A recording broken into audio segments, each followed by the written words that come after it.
Boycott Maldives. आजकल ये news जो है बहुत ट्रेंड कर रही है। ऐसा इसलिए हुआ क्योंकि कुछ दिन पहले हमारे प्रधानमंत्री अपने ट्विटर अकाउंट पे कुछ लक्षद्वीप के फोटोज डालते हैं और उसी लक्षद्वीप के ट्वीट पे रिएक्ट करते हुए मालदीव के कुछ मिनिस्टर्स ने ये ट्वीट किया कि एक है मरियम सिजुना, मालसा शरीफ और अब्दुल्ला मजूम मजीद। यहाँ पे इन्होंने कहा है कि मोदी जी जो है इजराइल के पपेट है। तीसरा कहता है कि वो इंडिया का कल्चर यही है और वो ओपन यूरिनेशन के फ़ोटो सोशल मीडिया पे शेयर करता है। और उसका ही एक मिनिस्टर ने ये कहा है कि इंडिया हमसे कम्पीट कर ही नहीं सकता, इंडिया हमारी जैसी सर्विस दे कहाँ सकता है, इंडिया की जो रूम है वो हमारे जितना साफ़ नहीं हो सकता है, उसकी जो परमानेंट बदबू है उसके डाउनफॉल का बहुत बड़ा कारण होगा। ये बात उस सब ने ओपनली अपने सोशल मीडिया अकाउंट पे कहा है।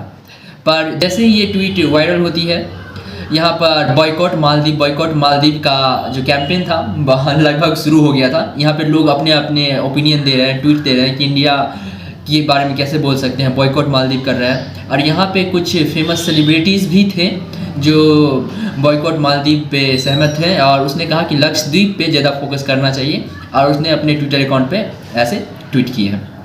बट जैसे ही प्रेसिडेंट मोइज़ू को इसकी सीरियसनेस समझ में आती है, वो तुरंत फैसला लेते हैं और कहते हैं कि ये जो मिनिस्टर्स ट्वीट किए हैं ये उनके पर्सनल पॉइंट ऑफ व्यू है, ना कि ये मालदीवियन गवर्नमेंट के पॉइंट ऑफ व्यू को शो करती है। और उसने उन तीनों मिनिस्टर को सस्पेंड कर दिया और बात यही थी, बस ख़त्म कहानी।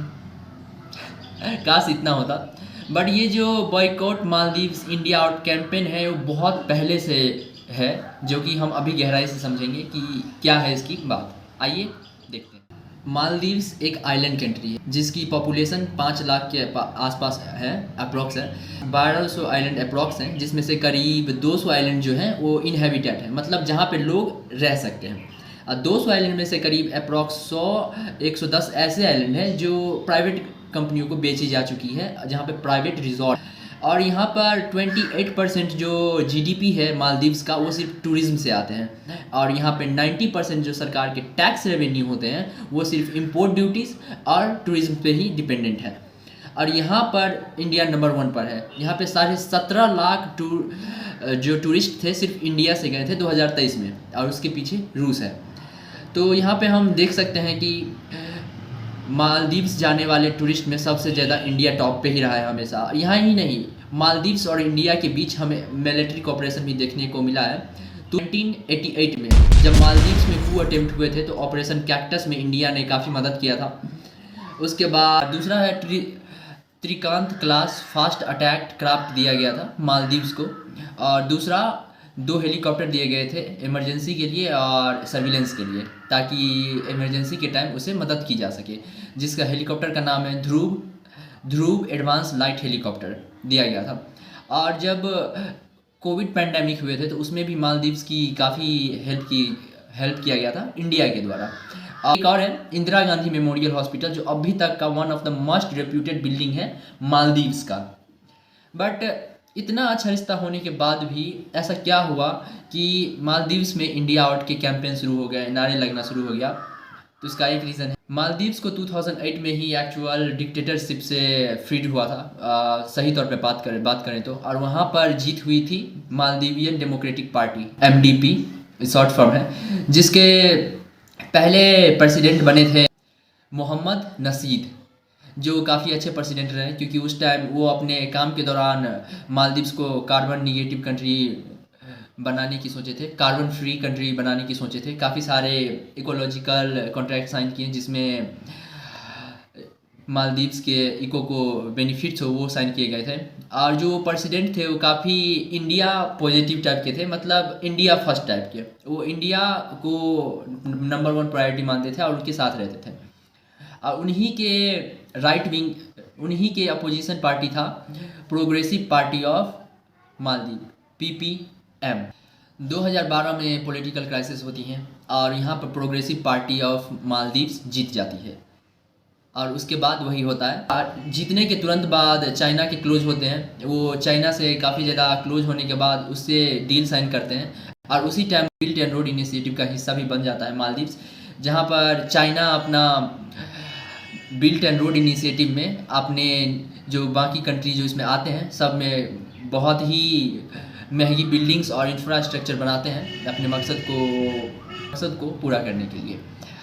बट फिर से इलेक्शन होती है और जीत होती है एमडीपी की, मालदीवियन डेमोक्रेटिक पार्टी। और वो जो रिश्ता ख़राब हुए थे पीपीएम के वजह से, तो वो एमडीपी ने फिर से वो रिश्ता सुधारा और वो फिर से इंडिया के क्लोज आई और इंडिया ने फिर से उनकी मदद की। बट फिर से वही होता है, अगले इलेक्शन में वापस से पीपीएम जीतती है और वही करती है जो इसका पीएम जीतने के तुरंत बाद वो प्रेसिडेंट मोइजू इलेक्ट होते हैं और वो सीधा कहते हैं इंडियन आर्मी पर्सनल को इंडिया से बाहर किया जाएगा, इंडिया से बाहर जाना चाहिए, और वो होता है। और वो जो धीरे धीरे जो चीज़ थी इंडिया आउट कैंपेन, वो सक्सेस होने लगी और वहीं से इंडिया आउट के कैंपेन जो थी, यहाँ पे इंडिया आउट जो है एक कह सकते हैं मैनिपुलेटिव वे था। जैसे कि वर्ल्ड वॉर 2 में हिटलर ने सबको मैनिपुलेट ऐसे किया था कि मैं जर्मनी के फ़ायदे के लिए बात कर रहा हूँ क्योंकि बाकी कंट्री जर्मनी पे सैंक्शंस लगाए हुए हैं, बहुत सारे टैक्स ले रहे हैं, तो मैं जर्मनी के फ़ायदे के लिए बात कर रहा हूँ। और हिटलर की बात मानने के बाद हुआ क्या वो तो सब जानते हैं। उसी तरह बहुत सारे कंट्री में लोग दो धर्म को बांट देते हैं और जो धर्म की ज़्यादा मेजोरिटी होती है उसको सपोर्ट करते हैं और मैनिपुलेट करके कहते हैं कि हम तुम्हारे सपोर्ट में हैं, तुम मुझे वोट दो।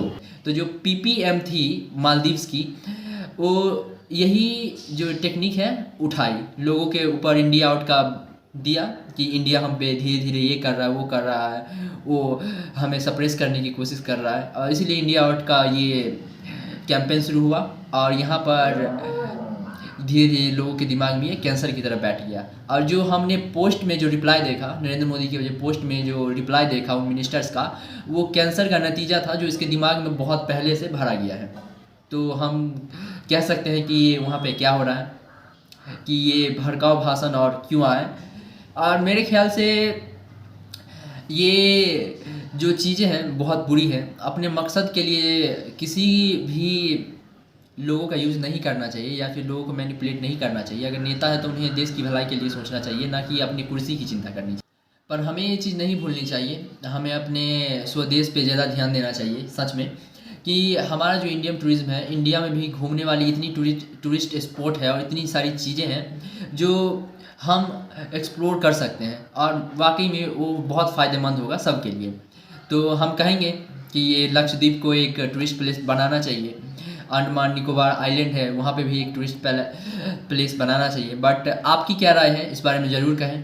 और ये इंटरेस्टिंग सफ़र काफ़ी अच्छा लग रहा है मुझे आप लोगों के साथ इतनी अपनी पर्सनल ओपिनियन शेयर करना, और वो जो चीज़ें चल रही हैं उसके बारे में आपको कैसा लगता है इस पर कमेंट ज़रूर करें। वीडियो अच्छी लगी तो लाइक करो, क्योंकि जो एक लाइक होती है वो मुझे बहुत इंकरेज करती है, क्योंकि मैं कभी कभी परेशान हो जाता रहता हूँ एडिट करते हुए। तो मुझे वही चीज़ है जो बहुत ज़्यादा इनकरेज करती है ये बनाने के लिए और ये करने के लिए।